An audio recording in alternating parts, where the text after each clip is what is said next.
Do not go king e8. It's going to go back in the center. It's not that good.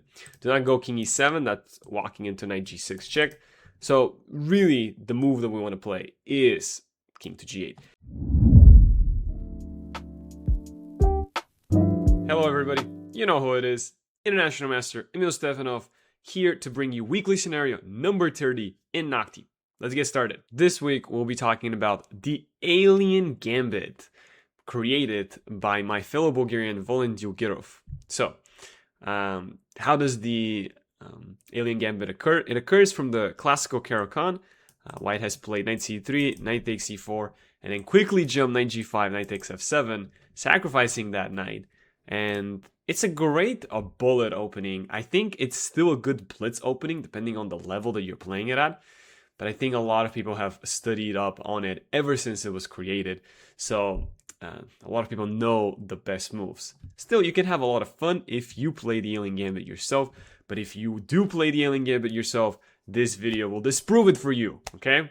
So, let's figure out the basic ideas of the Alien Gambit. Of course, it is to draw out our king early on. So, we no longer have the ability to castle. Our king's on f7, and it is exposed to some checks, 95 and bishop c4, to name a few.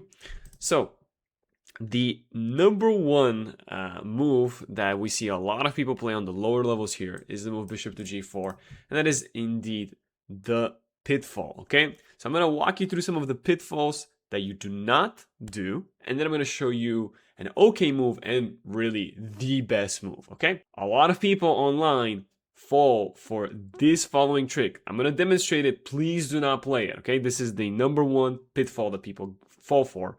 Bishop to g4. It looks like a logical move, but it does fall for 95 check, and now our bishop is being attacked twice. So bishop g4, logically, we're trying to pin the knight to the queen, but after 95, as you can see, now our king has been given a check, and our bishop is going to be lost after, let's say, a move like king e8.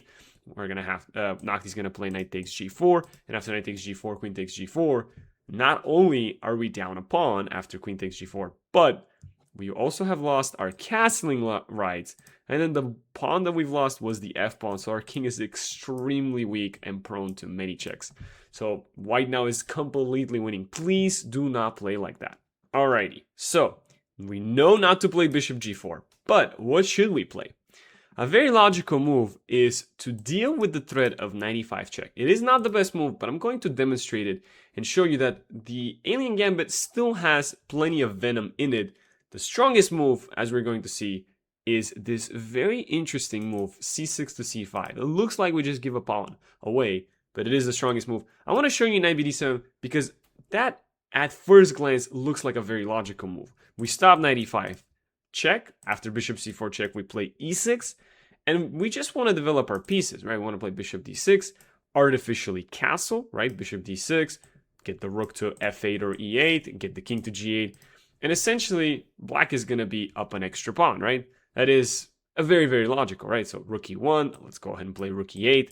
Again, we're covering the pawn, and after king g8, knight f8, it looks like we've actually survived. Like, there is nothing that we really need to fear, right? Queen e2 puts maximum pressure on our pawn, but we don't have to fear. We could just play knight f8.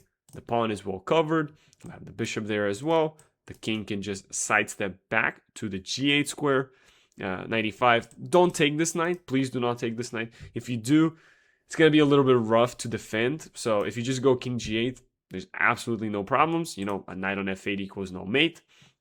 But in these situations, we have one major problem. The problem that we're facing here with the black pieces is white has developed all their pieces.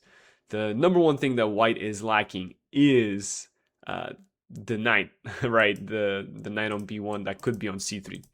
So in this situation, we're still way better, right? If we turn on the engine, I'm sure it's going to say something like -2. You know, black is comfortably winning on paper. However, it's not that simple, and it has to do with this bishop on c8. This bishop is locked and is unable to really participate in the game. So that is kind of the issue with our position. This knight on e5 is extremely powerful. If we ever take it, then the pawn on d4 is going to substitute it, and then that pawn is going to become the powerhouse. So we don't want to trade there, right? But the knight in that sense is extremely powerful. Our knight on f8, although playing a very good defensive role, is not participating in any sort of an attack. So although all of our pieces are okay on paper, right? The bishop on c8 is kind of the only one that's not, maybe because of that, the rook on a8. We've kept our king safe, so we've done a really, really, really good job.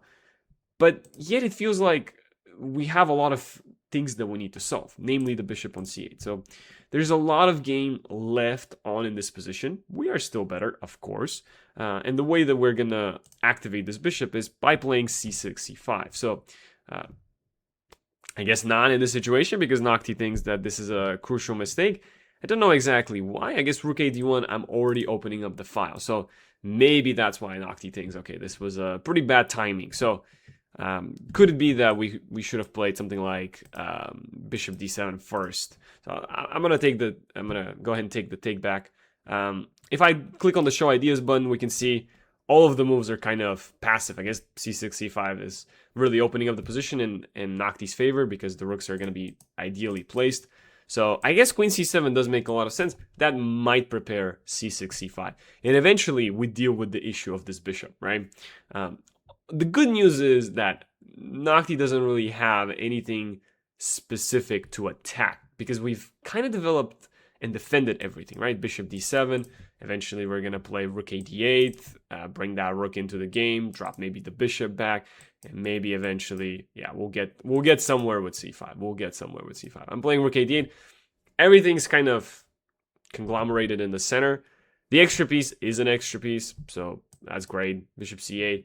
Okay, I know the bishop's kind of weak still, but I'm looking forward to this b6, c5. It's very slow, but maybe it's going to be successful. But you can see Noctie just kind of slowly tries to continue improving the position.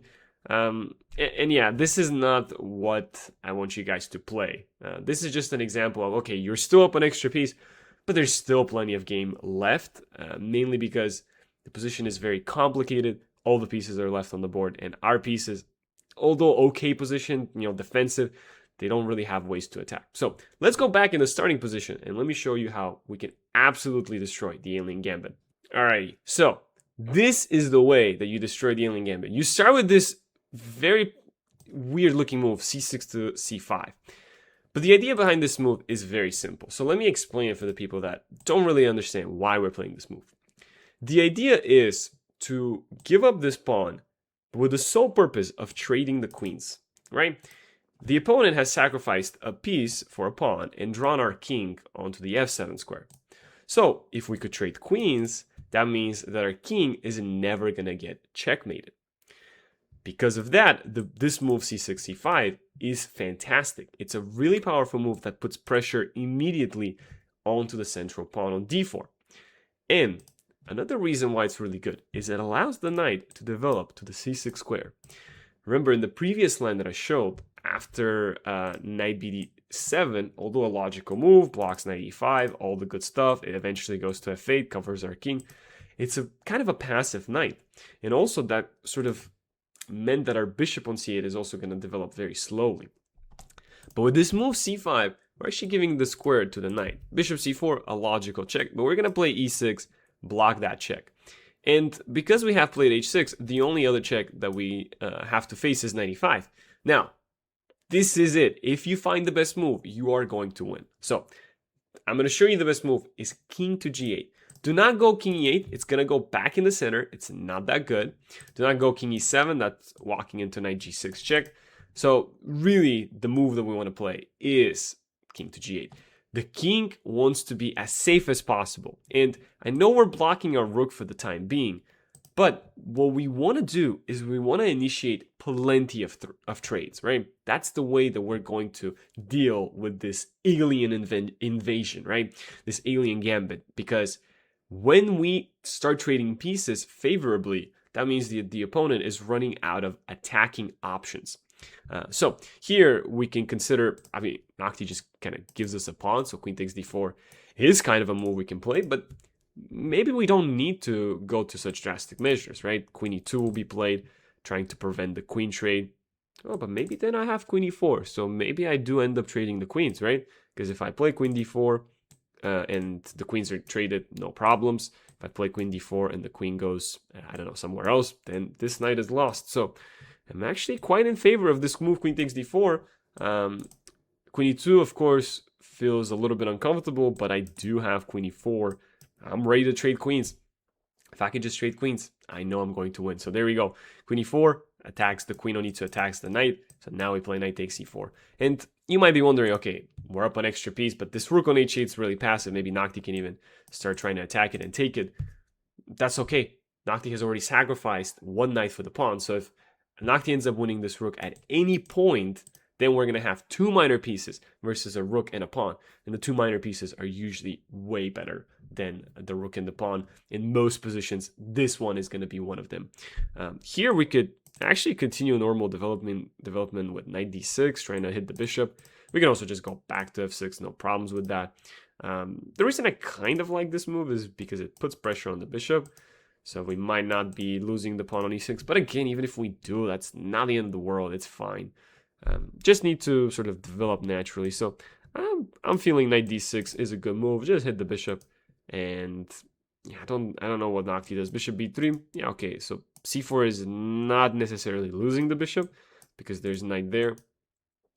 But honestly, I'm just looking forward to knight c6. I know it's kind of weird because I'm doubling my pawns. But I don't really care. I'm getting rid of the knight on e5. It's a very powerful knight. So we have an extra piece. Why not just do this? And yeah, sure, I'm also giving up the e6 pawn in the process. But again, my king is extremely safe. Well, Noctie goes for knight g6, but as I mentioned, yeah, this is where we just don't care about the rook. Just let the rook be. We'll trade this knight. We'll trade this rook for the knight. So let's just go c4 and cash in the free bishop on b3. Yeah, Noctie definitely should have taken on c6 and on e6. But yeah, we're just up an extra pawn, 4 apiece. King is absolutely safe, absolutely no problems. We're just winning. So let's go ahead and take this knight. King takes h8. This bishop is now running away. Even if it goes to a4, we do have the move b5. And so now we're going to actually have not only 2 minor pieces for the rook, and no pawn here, but we're actually going to have 3 minor pieces. So that's just too much. That's just too much. So let's go ahead and take this guy, and we'll take on d6 after bishop takes d6. Or I guess Noctie will play rook a d1, and we'll try to claim some advantage with the rooks. b3 instead played. A little bit of a peculiar move. I don't really get it, but shouldn't be too bad. Let's see. Our pieces, they just need to find the right squares that they need to be placed on. That's really the sort of the last duty that we have. So let's see, knight d4. It looks like a logical move, right? We're attacking the c2 pawn. That could be a move. Yeah, I actually like it. Knight d4 looks pretty good to me. Bishop takes d6, bishop takes d6, rook a d1. We do have bishop c5, so that's fine. And rook a d1, I did see that. I thought I could just go there. Just sort of cover the knight. Looks okay to me. Maybe it's a little loose because there's some g4 in the future, but okay, we have some knight f3 checks as well. So let's go here, and then we'll drop the bishop here. And really, with that many pieces, we should be finding a certain way to win. c3, yeah, okay, I kind of forgot about this move. I'm gonna be honest, but I guess knight c2, and yeah, we just cash in the pawn on b3, right? Rook d8, yep, that's a logical move. And if we take here, Noctie wants to take on f8, but there is no checkmate. Our king just simply walks to h7, and yeah, I'm just gonna go for it. There's no checkmate whatsoever, so we're completely winning. So take on e1, and after rook f8, king h7, no checkmate. So there you go. The rest of the game is just gonna be me cleaning up all the messes that have been going on, but with no queens, our king was never in danger, so we were just able to easily win.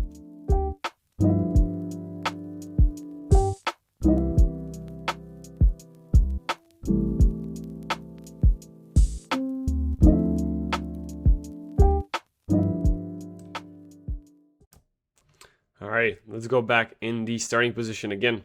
Alrighty, after c5, the move that we know we have to play, knight e5 check.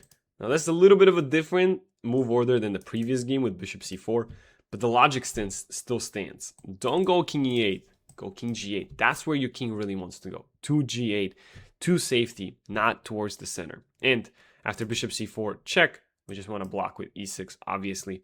And after, let's say, if Noctie plays bishop e3, defending the pawn, this is really where our c5 pawn comes into play. So, because it is on c5, we're obviously attacking the center, but also it does allow for knight c6, developing our knight into a more active square rather than the d7 square, as you saw in the earlier example. So, after bishop e3, I do have to consider, do I really want to defend this pawn? I will be trading queens, but now the bishop on e3 will be covering the pawn. So I will actually be down 2 pawns for the extra piece.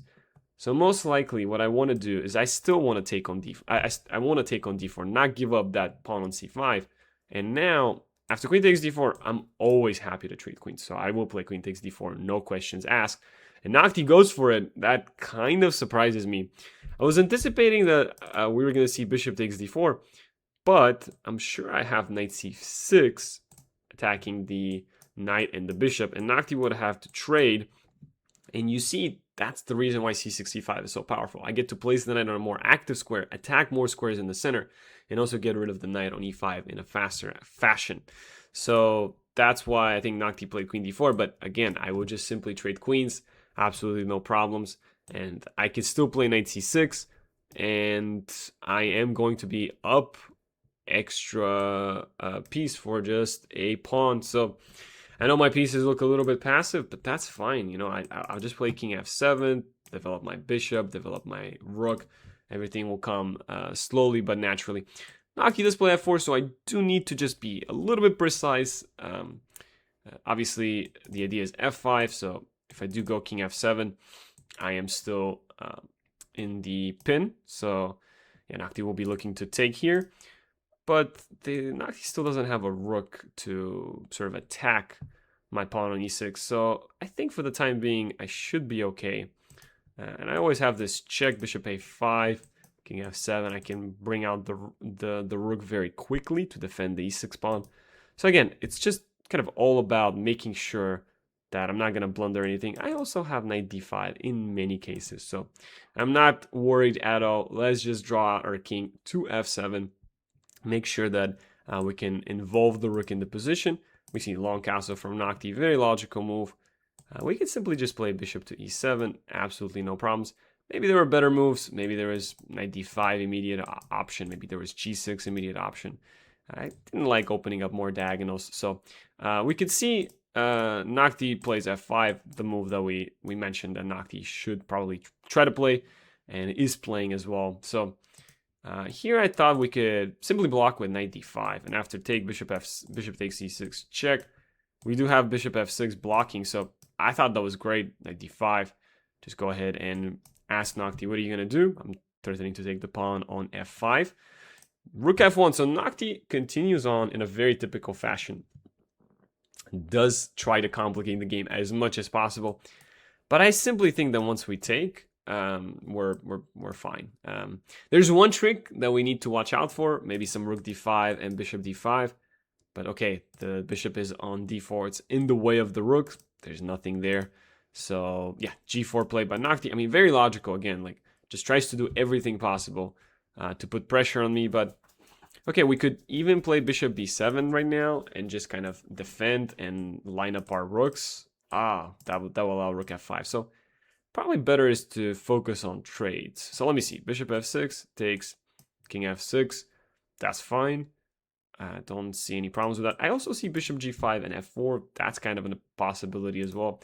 I don't obviously like f4 immediately because there's rook f4. Again, there's too many moves that we can play. We could simply play rook d8 and bishop f6 and still have a great game. So honestly, any of the moves that we sort of choose is perfectly fine. We just need to be precise in the way we continue. I also like rook e8 and bishop f6. The rook is a lot more active this way. It's kind of something I enjoy more. And of course, if we have to, we'll play bishop b7. Not ideal, but yeah, let's start with rook e8. As we can see, excellent move by by Noctie. Yeah, it just makes a lot of sense, right? We're positioning it on the open file, and after g takes f5, the position is locked against our king, so there's no danger. And yeah, we just need to figure out how we develop our pieces. Again, we will have to play bishop b7. If we do, we do. We can also just go king f8, dodge any sort of threats against our king, and yeah, simply develop this bishop. Maybe we can start with the check and then king f8. Anything really works. We can also save the check for later. Bishop f6 as well mentioned. That's also looking like a good option. Maybe we'll give up another pawn. So if we don't want to do that, then we could start with bishop b7. It's kind of passive. That's the only reason I haven't really wanted to play that move. But it does end up working.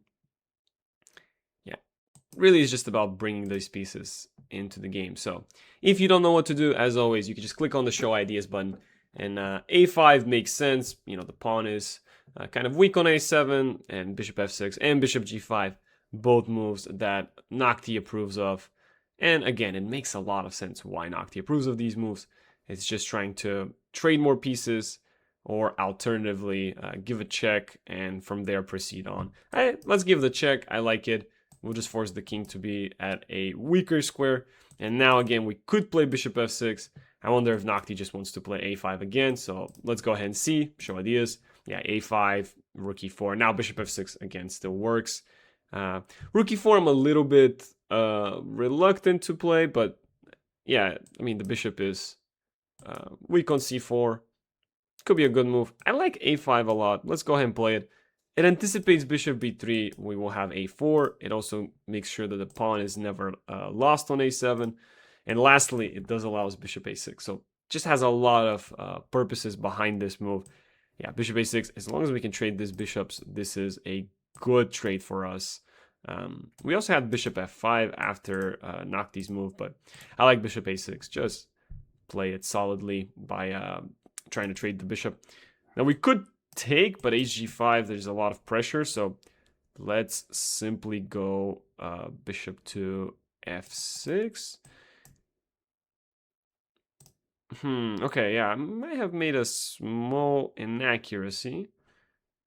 I was anticipating that I'll be able to trade the bishops, but I guess I won't be because the rook's there. And now I've kind of walked into rook g6 checks at some moments. Yeah, not the most precise play, I'll say. Could definitely be slightly better, but okay, let's still not panic. There's no need to panic or anything. Let's just simply play bishop f6, and then after bishop takes f6, we can decide if we want to take gf or king f. I kind of missed this idea with rook g6 in many lines, where my bishop will be hanging. Of course, there's going to be a back ranks checkmate problem for the opponent, so we could still do that. It feels like gf could be slightly better. Yeah, I think, obviously, if I click on the show ideas button here, it will tell me both moves. So that's kind of, you know, that's sometimes it's unfortunate that it's obviously not going to tell me which move is the best move. I guess king f6 is fine. Maybe gf, kind of like a little bit more. We ended up losing another pawn, which is kind of unfortunate. I did not want this to happen. Yeah, we ended up losing another pawn. Not the greatest thing ever. But okay, we have rook e5, rook d7 is there. Rook d8, rook a5. We kind of lose another pawn. Not the biggest fan of this at all. But we do have rook g8 as well on some lines. I kind of wanted to play like maybe rook g8 or rook e5 or rook a d8. But all of these moves fail for different reasons. Some of them fail due to rook d7. And some of them fail due to rook a5. So because we only have 3 pawns left, we definitely want to make sure we keep as many pawns alive as possible.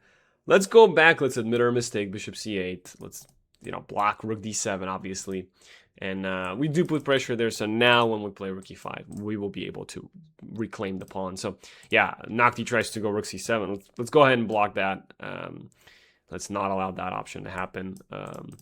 And now it's just a matter of figuring out how do we get how do we get our bishop out. So maybe something like bishop d7, rook e5. Again, just trying to get rid of that active rook and ultimately just win the pawn. So yeah, I like bishop d7. Again, we're covered everywhere. There's no rook g6, funky business. We do have bishop f5. And as Noctie plays it, I'm just realizing maybe Noctie does have this option, but I thought bishop f5 is for sure winning for us. Rook h6, we have king g7 if we need to. We also have a check intermediately, but yeah, king g7 is pretty well played, and we hit the rook. The rook will have to go to h5, otherwise we're going to be up an extra piece. And yeah, okay, rook h5. I'm sure we had some way to still win. So yeah, after king h6, we are up an extra rook. We don't have enough pawns, so we just need to make sure that we slowly but surely collect Noctie's pawns, maybe trade the rooks at the opportune moment. We definitely want our king to be a lot more active. We don't want it to be cut off from the rest of the action. So yeah, just a few minor ways that we could go wrong. So we just want to make sure we do not make any mistakes.